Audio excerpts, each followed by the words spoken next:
Hello and welcome to another edition of Convict Inc. I'm your host, Robert Rosso. If you have not subscribed to this channel, please do so. If you like this video, please push like and share it with your family, friends, neighbors, enemies, etc. If anybody has ever been watching me, or if anybody has watched me from the beginning, or before I started YouTube, posted stuff on my Facebook page, you'll know that I've said repeatedly my heart's in criminal justice reform. The arena is so big, the starting point is like overwhelming, and then I have personal problems that I've had since the beginning of the year, really, that's plagued me and kept me from doing so. That's the truth. Recently, things have been brought to my attention that I have to take advantage of, and I'm going to start now with an area of reform that's necessary. That's prison reform / criminal justice reform. And that starts at the top. That starts within the Bureau of Prisons, within the management of waste, fraud, abuse, corruption, and lying. We have a system that allows executive staff members to rise to certain positions. If they commit crimes or policy violations, they are basically untouchable. Not only are they government employees, a lot of them are members of unions. You have different levels at each institution. You have staff, the ones that live there in the community, the ones that don't really go above the lieutenant level, and then you got career, well, they're all career, but then you got executive staff who is transferred from prison to prison, and their whole goal is to work their way up the ladder to get as high as they possibly can in the BOP. And now it seems that the ultimate goal is once you retire from the BOP, you get to go into private prison industry and make millions of dollars. Such is the case as former director Harley Lappin. He started off, he was a warden, I know, at FCC Terre Haute. Became the regional director, got drunk, got smashed, got drunk, had to step down from the director of Bureau of Prisons and ended up taking a job in private prison industry and making over $1 million a year. So I'm going to be focusing on waste, fraud, abuse, corruption, and I'm going to start within the Federal Correctional Complex at Terre Haute, Indiana. Inmates that were there, a lot of us say Terre Haute or Terre Haute. The proper pronunciation is Terre Haute. So I might be doing both. So excuse me if I do. I arrived at, FCC Terre Haute consists of Federal Correctional Institution, or an FCI, a United States Penitentiary, or USP, and a camp. I don't know the initials of the camp, to be honest. It's called a satellite camp. That is, people work in the community, they work around the prisons, they work in the warehouse that supplies the other prison, etc. Also, within the USP is what's called the death house. In the FCI, you have the Communications Management Unit, nicknamed Little Gitmo, Guantanamo, or the Terrorist Unit. A lot of people that are convicted of terrorists, especially Muslims, are in that facility. It's D block inside of FCI Terre Haute. I arrived and let me say this. The Communication Management Unit is all about correspondence and communication. They want to know everything you're saying to the outside public. So anything that comes in, any mail, phone calls, emails, etc., is monitored. There's cameras and microphones inside the block. They're all monitored. They don't want the next 9/11 to start in one of these units, so everybody's monitored. If you write bad things about the government, if you threaten the president in letters, if you are a white supremacist like Matt Hale and you have too much influence, they're going to put you in the communication management units.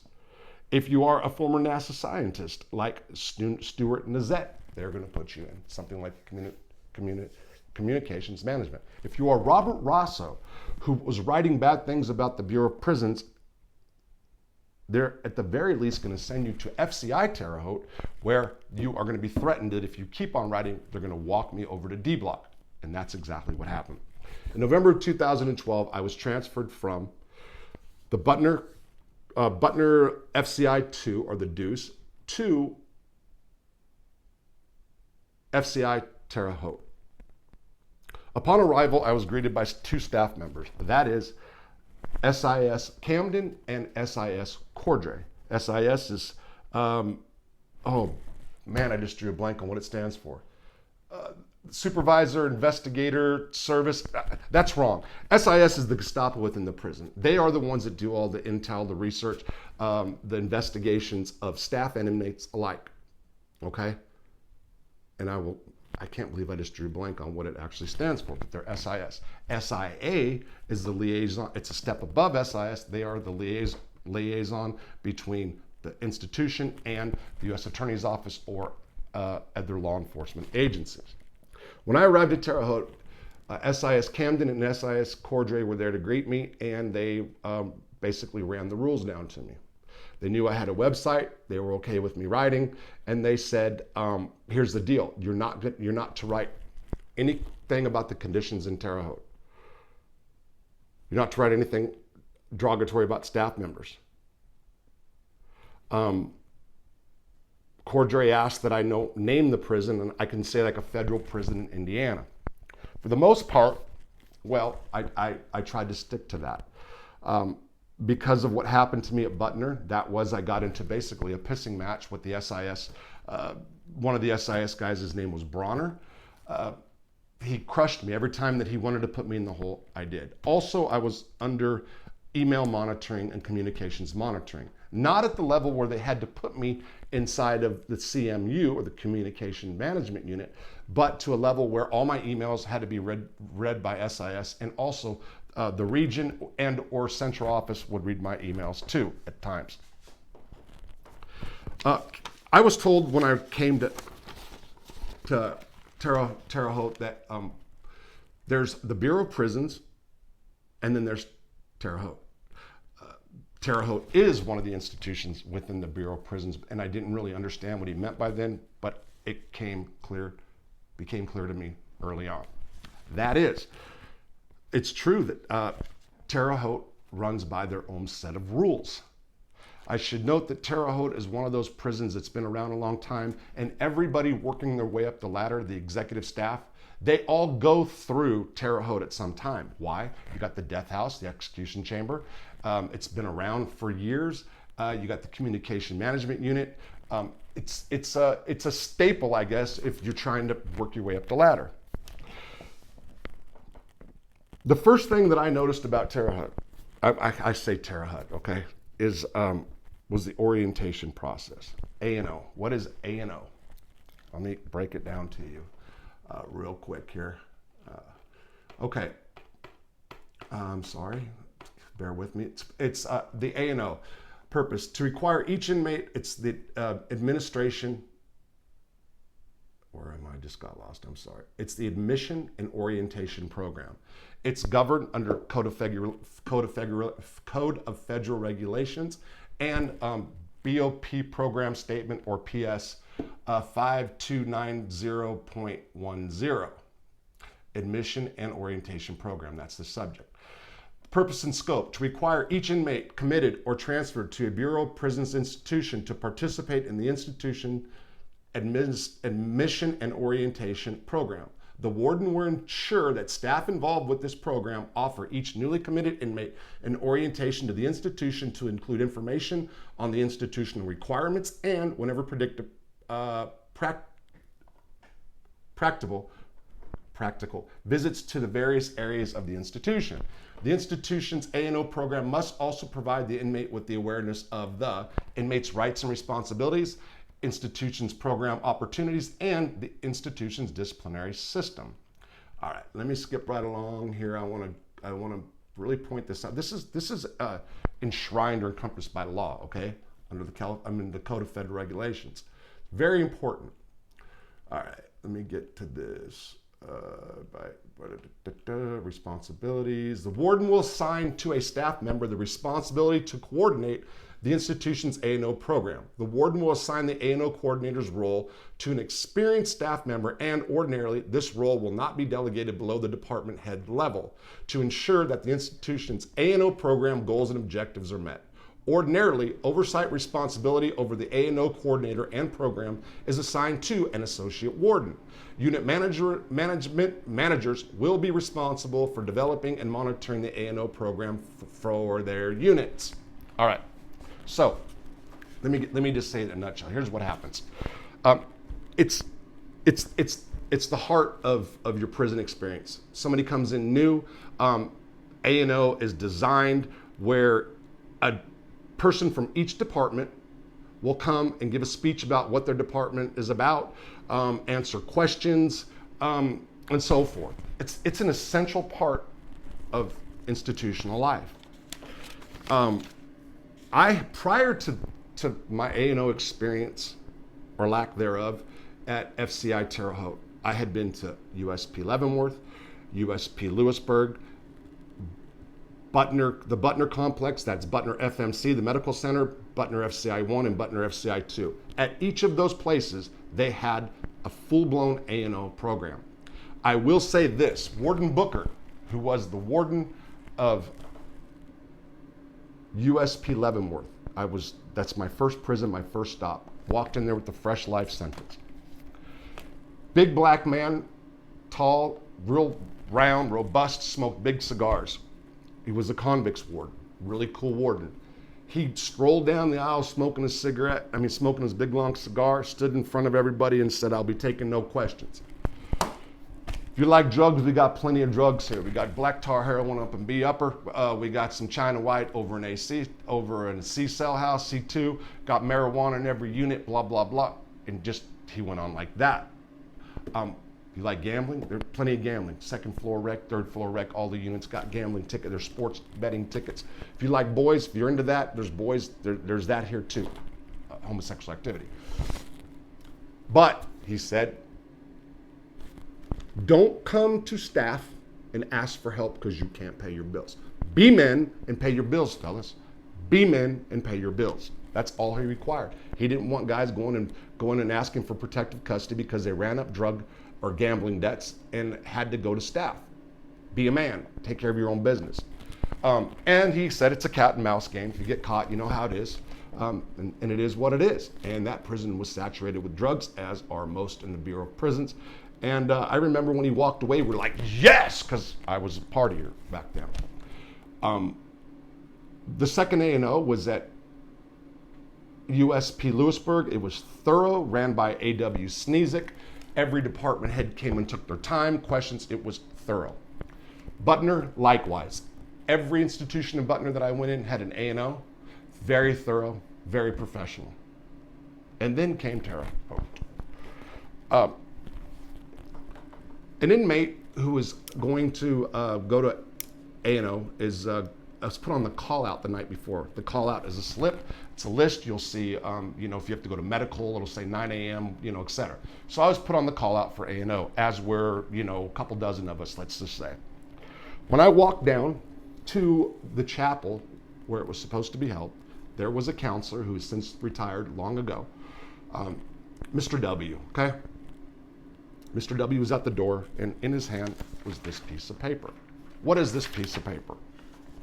This piece of paper is, let me see if I can see it, read it here. Activities, I was gonna read the proper, okay, I can tell you what it is. My bad. Okay.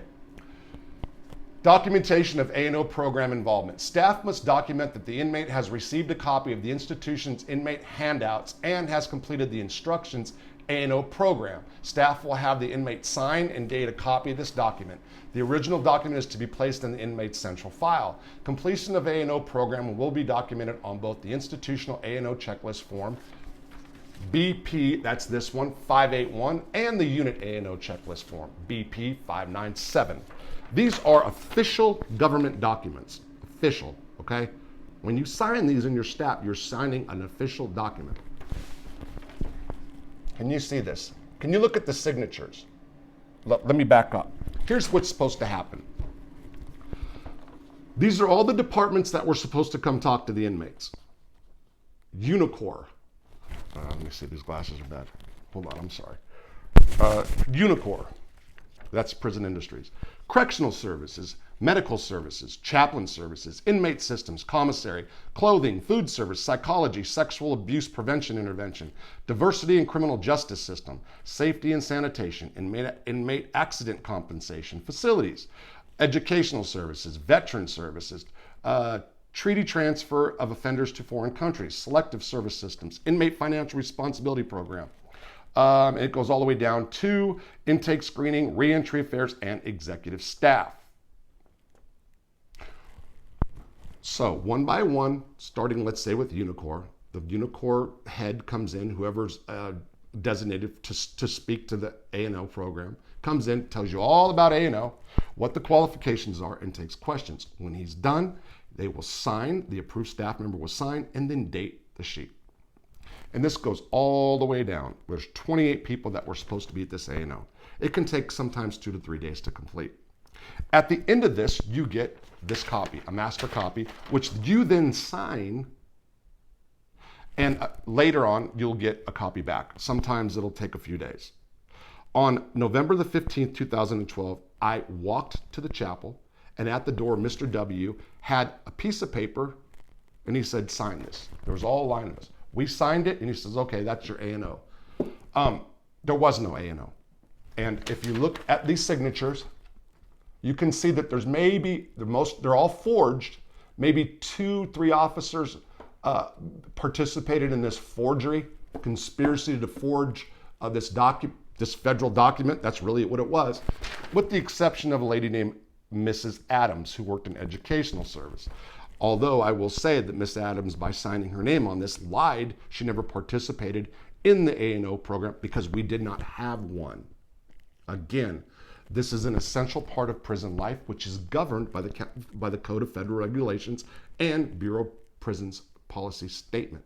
It is not a maybe. It is essential. This must be done. And this was forged. In the A&O program, there was not. I will admit that somebody that's been in prison a long time gets tired of A&O, so I was kind of happy at the time. But nevertheless, this is a forged federal document. We did not have A&O. All right, moving on. The Federal Bureau of Prisons, let's do it this way. I think I'll do it this way. Executive order prompts BOP to expand prison apprenticeship programs. An executive order issued by President Donald Trump has prompted the Federal Bureau of Prisons and the U.S. Department of Labor to develop national standards of apprenticeship to expand apprenticeship programs for federal prisoners, according to an April 10, 2018 post on the BOP's website. While the federal prison system has always offered some apprenticeship programs, adoption of new standards to expand such programs within the BOP will give prison industry recognized certifications that they can take with them to job market on the outside. This, the BOP said, will help them secure meaningful employment. To push the increased apprenticeship program, the push to increase the apprenticeship programs began in 2014 when President Barack Obama established a goal to double the number of apprenticeships within 5 years. In 2016, more than 200,000 people participated in registered apprenticeship programs nationwide, with around 16,000 of those being incarcerated. I was one of those inmates who took the apprenticeship program. The apprenticeship programs were offered to us by a warden named Daniels. Daniels showed up at FCI Terre Haute, as many wardens from outside do, thinking that they're going to come in and change the culture of the prison, and they are not. What they do is instead piss off all the staff members that are there. Again, there's a real big divide between staff who work in these prisons. Lots of them are generational. A lot of them have grown up in Terre Haute. A lot of them have family members. They know each other. They're related. Really tight-knit community of officers, okay? Then you have the executive staff that are from other areas, or they travel around and they come in and they basically try to make all these crazy changes, and it doesn't really work with the staff members inside, and it just becomes a major clusterfuck. And that happens at every prison, by the way. At every prison, staff and the executive staff have some sort of conflict. Executive staff really doesn't appreciate or treat properly staff members, and that's the truth. Warden Daniels came in and he was had this idea that prisoners should not have individual identities. We should all look alike. Therefore, he made everybody wear uniforms all day, every day. From the time you walked out of your cell to the time you went to bed, everybody was in the same khaki uniform. That was his big change. And then when people threw a fit, there was lockdowns over it, people didn't want to do it. He came back and said, okay, we're going to have these great apprenticeship programs. I became aware that there was an apprenticeship program because I was trying to program. Programming looks good on your record for in case you get like a compassionate release like I did or whatever. But nevertheless, I just wanted to do some kind of program. So I signed up for housekeeper, commercial, residential, and commercial, residential, industrial. Basically janitor. That's what it comes down to. This is a 2,000-hour course, okay? 2,000 hour. I signed up. I went in. There was no course. There was no class.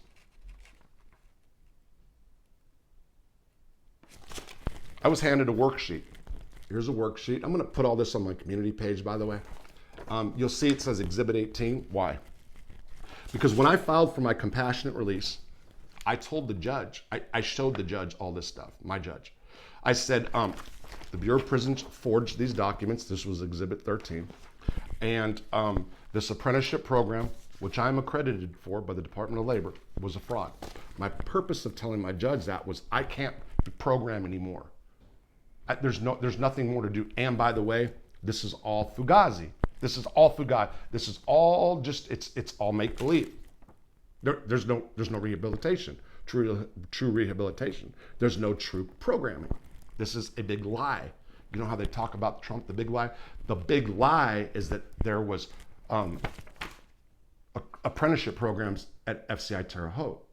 That was the big lie. This is what was required of me and everybody who passed this class. 1 day a week, except the days that they didn't, the staff member who was in charge did not show up. We were put on the call-out sheet, and the call-out sheets, by the way, are in central files. I believe they are preserved so people can go back and look if they ever have any questions. At 7:30 in the morning. At 7:30 on Wednesday mornings, we were to go into to the library for this apprenticeship program. And that we did. And we sat down and we were given timesheets. These are timesheets.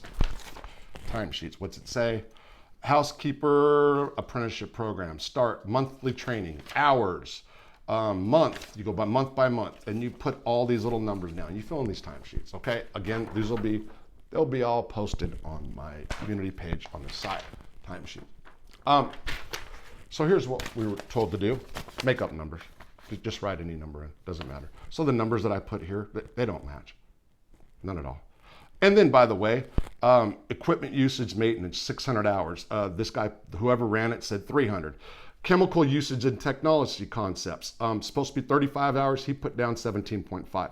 And by the way, I was accredited, they put 1,000 hours down. I didn't have to do a 2,000-hour class. And like I said, there really was no class at all. They said that there was a test that they gave us at the end or during the thing. Let's look. There was no test. There was no test. Objectives: knowledge of housekeeping, knowledge of operations, communication with supervisors, and on and on and on and on and on. We were given this paper the day we arrived, and nothing. There was no program. We fill out fake sheets.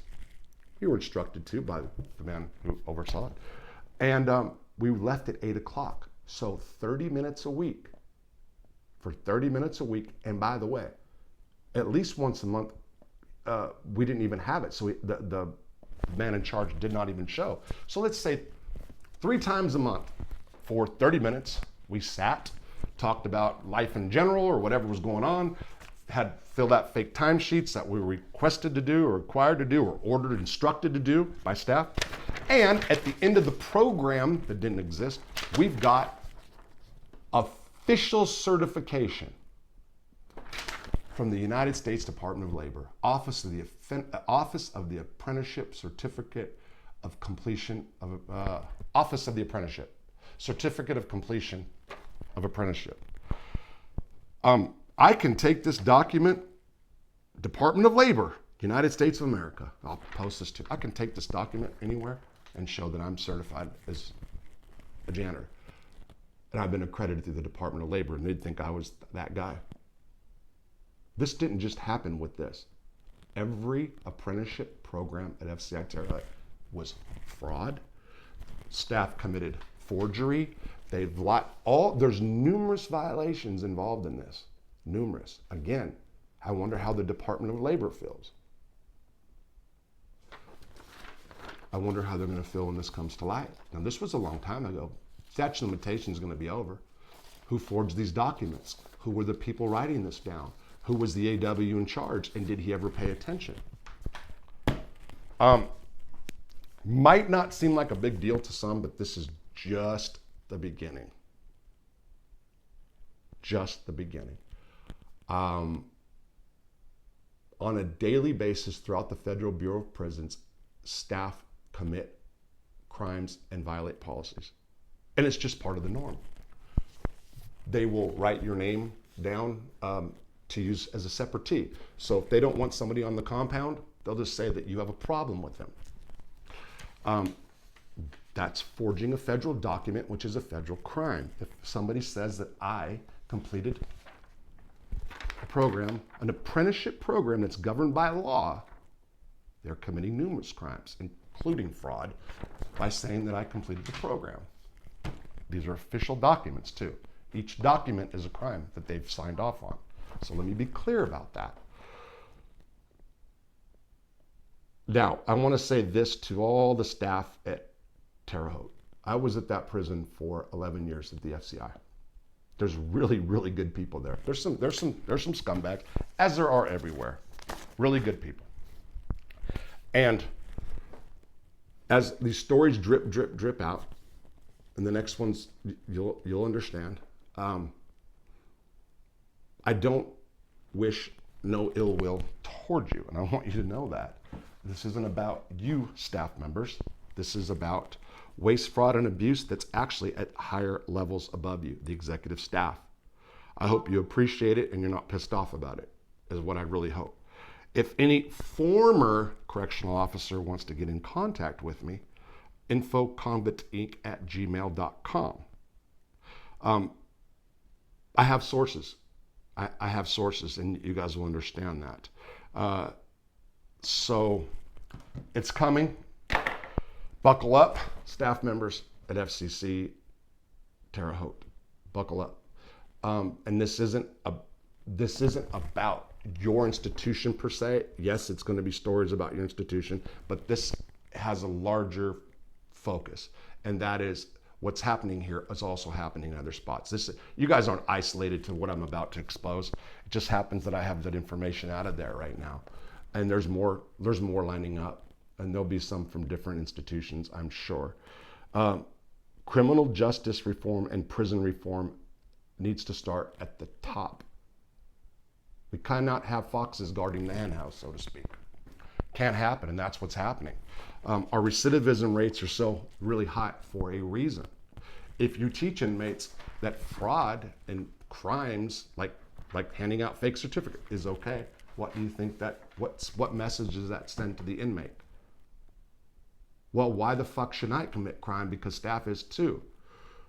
And what gives staff the right to commit crimes against inmates or encourage this if their job is to protect the community and or to just keep society safe from all these criminals? Yeah, you can be criminals.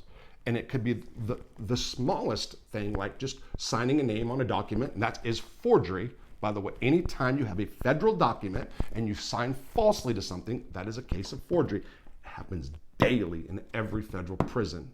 This needs to stop. I am going to say something about the Butner complex. Very, very professional. I know staff that committed crimes of forgery. No, they were very, very professional. They were about policies and procedure. You will see in this, I'm going to talk about the